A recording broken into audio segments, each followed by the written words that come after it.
হিন্দু বলেন, বৌদ্ধ বলেন, খ্রিস্টান বলেন, সবাই কোরআন পড়তে পড়তে ঝোঁকে। এই কোরআনুল কারীমকে আল্লাহ তাআলা কেমন মর্যাদা দান করেছে।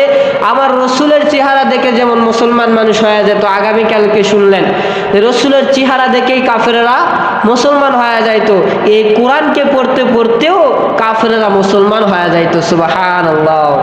কাফেররা কি হয়ে যাইতো? মুসলমান হয়ে যাইতো। একজন কাফের আছে, এই কাফেরটা শুধু নিজে কাফের নয়, এর নাম হইতেছে শিবশক্তি মহারাজ। কি নাম? শিবশক্তি মহারাজ। এর আন্ডারে আরো কয়েকশো হাজার হিন্দু আছে। কতগুলো আছে? কয়েকশো হাজার হিন্দু আছে। এইবার এই শিবশক্তি মহারাজ প্রত্যেক দিন কোরআনুল কারীমটাকে রাতের বেলা খোলে, আর এই কোরআনুল কারীমের ভিতরে আল্লাহ তাআলা কি বলেছে এখন মনে মনে চিন্তা করে, আমাদের হিন্দুদের যে কিতাব আছে এই কিতাবে আল্লাহ তাআলা তো কি বলছে আমরা এটা বুঝতে